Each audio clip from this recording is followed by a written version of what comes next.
வணக்கம். நான் உங்கள் அன்பான சயின்டிஃபிக் வேதிக் அஸ்ட்ராலஜர் அஸ்ட்ரோ அரிஞ்சி பேசுகிறேன். நல்லது நினைப்போம், நல்லதே நடக்கும்.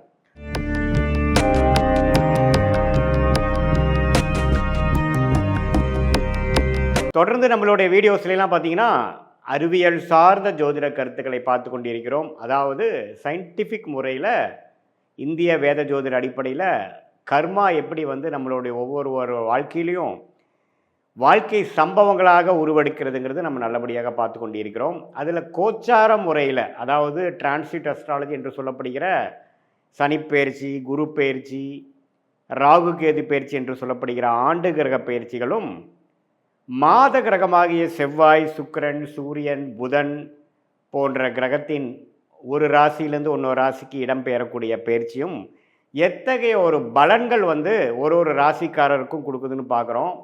அதாவது தசாபுக்திகள் லக்னம் வைத்து பார்க்க வேண்டும். இது மாதிரி சொல்லக்கூடிய டிரான்சிட் அஸ்ட்ராலஜி, அதாவது கோச்சார பயிற்சி அமைப்புகள் ராசி வைத்து பார்க்க வேண்டுங்கிறது தான் உண்மையான இந்திய வேத ஜோதிட அடிப்படையான ஒரு கருத்து. அதுக்கு அடிப்படையாக அந்த ஒரு வகையில் நம்ம இந்த வீடியோவில் என்ன பார்க்குறோன்னு பார்த்தீங்கன்னா, மேஷ ராசிக்கு மே 2025 எத்தகைய ஒரு அமைப்புள்ள மாதமாக, பலாபலன்கள் நிறைந்த மாதமாக மேஷராசிக்காரர்களுக்கு இருக்க போகுதுங்கிறது நாம் இந்த வீடியோவில் கொஞ்சம் டீட்டெயில்டாக பார்க்க போகிறோம். அதற்கு முன்னாடி ஃபஸ்ட் டைம் நம்மளுடைய சேனலுக்கு வரவங்க சப்ஸ்கிரைப் பட்டன் கிளிக் பண்ணுங்கள். ஸோ தட் நம்மளுடைய அடுத்தடுத்து வரக்கூடிய அறிவியல் சார்ந்த சயின்டிஃபிக் முறையில் பார்க்கக்கூடிய ஜோதிட கருத்துக்கள் எந்த விதத்திலையும் மிகைப்படுத்தாமல் உள்ளவாறு பார்க்கக்கூடிய கருத்துக்கள் உங்களை அடையும். அது மூலமாக உங்களுக்கு பயன் அளிக்கும் அப்படிங்கிறத நான் கேட்டுக்கொள்கிறேன். இப்போ பார்த்தீங்கன்னா மேஷ ராசிக்கு எப்படி ஒரு பலாபலன்கள் நிறைந்த ஒரு மே 2025 இருக்க போகுதுன்னு பார்க்கும் பொழுது, ஆண்டு கிரகத்தோட அமைப்பு முதல் பார்த்துக்கிறோம். ஆண்டு கிரகம்னா என்ன? ஆண்டுதோறும் பெயர்ச்சி செய்யக்கூடிய கிரகங்கள். அதாவது மாதத்துக்கு 2 மாதத்துக்கு ஒரு தடவை இடம் பெயராமல் அட்லீஸ்ட் ஒரு வருஷமாச்சு ஒரு ராசியில் இருக்கக்கூடிய ஒரு கிரகமாகிய குரு, மிகப்பெரிய சுப கிரகமாகிய குரு இப்போ எப்படி இருக்காருன்னா, மேஷராசிக்கு 2ஆம் இடத்திலே கடந்த ஒரு வருடமாக இருந்தார். மே 15ஆம் தேதி பார்த்தீங்கன்னா குரு 2ஆம் இடத்துலேருந்து 3ஆம் இடம் மிதுனத்துக்கு போகிறார். அது ஒரு மிகப்பெரிய ஒரு பயிற்சி பலனை கொடுக்கக்கூடிய அமைப்பு மேஷராசிக்காரர்களுக்கு இருக்குதுன்னு தெரிஞ்சுக்கணும். மே மாதம் பார்த்திங்கன்னா அதிக பயிற்சிகள் உண்டு. அதே சமயத்தில் ராகு கேது பயிற்சியும் நடக்குது. எப்போன்னு கேட்டிங்கன்னா மே 19ஆம் தேதி குரு பயிற்சி ஆகி ஒரு 5 நாட்கள் 4 நாட்களுக்கு அப்புறம் பார்த்திங்கன்னா ராகு கேது பயிற்சியும் நடக்குது. அது பார்த்திங்கன்னா 6இல் இருந்த கேது 5ஆம் இடத்துக்கும் 12இல் இருந்த ராகு 11ஆம் இடத்துக்கும் ஒரு அருமையான ஒரு மாற்றத்தை கொடுக்கக்கூடிய ஒரு பயிற்சியாக ராகு கேது பயிற்சியும் உண்டு. இப்போ உங்களுக்கு எல்லாத்துக்கும் தெரியும், மார்ச் 29ஆம் தேதியே பார்த்திங்கன்னா 2025 மே மாதம் 1ஆம் தேதிக்கு ஒரு மாதத்துக்கு முன்னாடியே சனி பயிற்சி ஆகி 7 நாட்டு சனி என்று சொல்லக்கூடிய விரய சனி, ஸ்டார்டிங் ஆஃப் 7 நாட்டு சனி விரய சனி மேஷராசிக்கு ஆல்ரெடி ஸ்டார்ட் ஆகி ஒரு மாதமாக போயிட்டுருக்குதுங்கிறது தான் எல்லாத்துக்கும் தெரியும்னு நினைக்கிறேன். ஸோ அந்த அடிப்படையிலான சனி, ராகு, கேது, குருவின் அமைப்பு கருத்தில் கொண்டு மாத கிரகத்தோட பயிற்சி வச்சு நம்மளுடைய மே மாதம் மேஷராசிக்கு எத்தகைய தாக்கத்தை கொடுக்குதுன்னு நம்ம கொஞ்சம் டீட்டெயிலாக பார்க்க போகிறோம். இப்போ பார்த்திங்கன்னா புதன் மேஷராசிக்கு ஒரு கிரிட்டிக்கலான ஒரு பிளானட் புதன். ஏன்னா வம்பு வழக்குகள், பிரச்சனைகள், உடல்நல கோளாறுகள், இது மாதிரி கொஞ்சம் சிக்கல் பிடிச்ச சில விஷயங்கள்லாம் கொடுக்கக்கூடிய புதன் பார்த்திங்கன்னா 12ஆம் இடத்துலேருந்து 6ஆம் இடத்துக்கே கனெக்ட் ஆகியிருந்தார். ராகு சனியோடு சேர்ந்து சில பாவத்துவமாக இருந்தார். எப்படி பற்றி நம்மளோட இந்திய வேத ஜோதிடத்தில் பார்த்திங்கன்னா அந்த ஒளி தத்துவத்தை பற்றி தான் நம்ம பலன்கள் சொல்கிறோம். நல்ல கர்மா செயல்படுகிறதா அல்லது தீய கர்மா செயல்படுகிறதாங்கிறது அந்த ஒளி வச்சு தான் நம்ம சொல்ல முடியும். அப்படி வைத்து பார்க்கும் பொழுது புதன் கொஞ்சம் சனி ராகுவோட சேர்ந்த அந்த பாவத்துவமான ஒரு காம்பினேஷனில் போய் புதனும் மாட்டி அப்புறம் நீச்சமாகவும் போய் நீச்சம் சுக்கிரனால் நீச்சபங்கம் ஆனாலும் நீச்சமாய் தான் நீச்சபங்கம் ஆறாருங்கிறது நம்ம தெரிஞ்சுக்கணும். 6ஆம் இடம் என்று சொல்லப்படுகிற ருணச்சத்ரு பாவத்தை பார்த்து சில பிரச்சனைகள், வம்பு வழக்குகளுக்கு வேணுங்கிற ஒரு ஃபினிஷிங் ஸ்டேஜஸ், நோய்த்தன்மை, சீனியர் சிட்டிசனுக்கெலாம் கொஞ்சம் நோய்த்தன்மை கொடுத்தது. படிக்கக்கூடிய மாணவர்களுக்கு கொஞ்சம் படிப்பில் சிரத்தையாக கவனத்தை செலுத்த முடியாமல் சில ஃபியர், டென்ஷன், இன்செக்யூரிட்டி, பயம், இது மாதிரி சில விஷயத்தை வந்து இந்த ராகு சனி காம்பினேஷனில் புதன் பாதிக்கப்பட்டனால கான்சன்ட்ரேஷன் இஷ்யூ, கவனக்கோளாறுகள்லாம் கொஞ்சம் கொடுத்துட்டு இருந்த அந்த புதன் மே 7ஆம் தேதி பார்த்திங்கன்னா இடம்பெயர்ந்து மேஷத்துக்கே வரார். ஸோ ராசிக்குள்ளேயே புதன் வர்றது தப்பு இல்லை. அதே சமயத்தில் மே 23ஆம் தேதி அவர் ரிஷபத்துக்கே போகிறார், அதுக்கு பிடித்த சுக்கிரனோட வீட்டில்.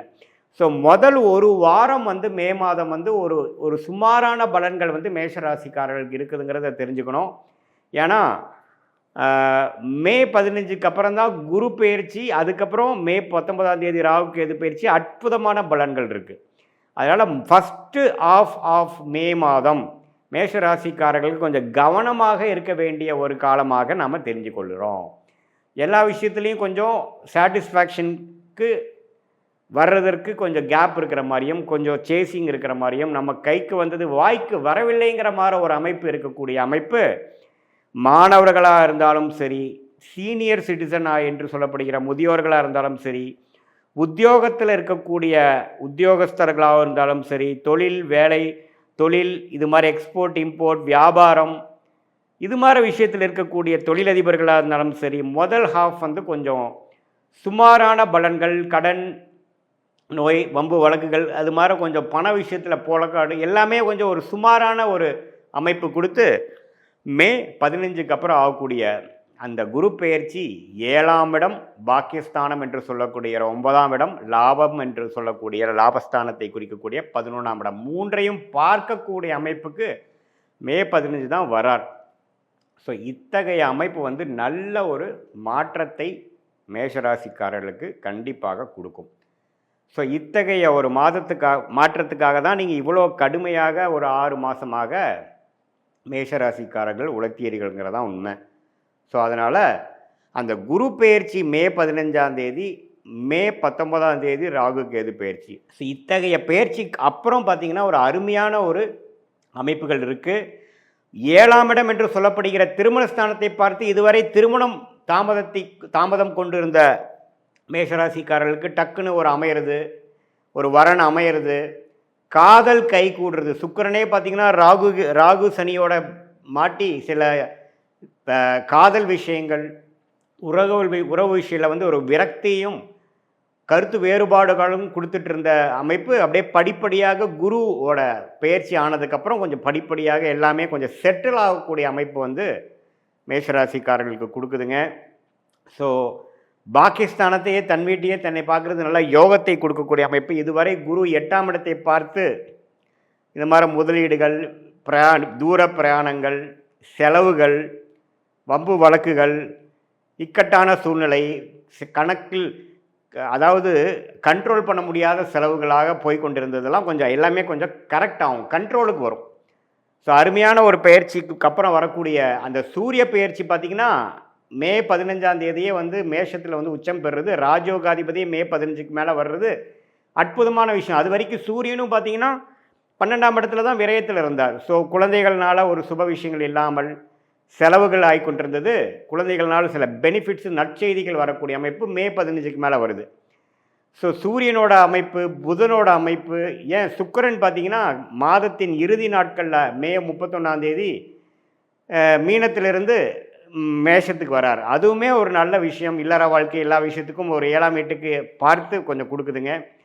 ஸோ அதே சமயத்தில் செவ்வாய், ராசி அதிபதி செவ்வாயே 4ஆம் இடத்துல நீச்சமாக இருந்து 10ஆம் இடத்துக்கு சம்மந்தப்படுறது வேலை, தொழில், இது மாதிரி உத்வேகத்தில் சில விஷயங்கள் முயற்சியை கொடுக்கக்கூடிய அமைப்பு கண்டிப்பாக உண்டு. ஸோ எந்த மாதத்தில் செவ்வாய் ராசி அதிபதி எந்த மாற்றமும் இல்லாமல் இருக்குது.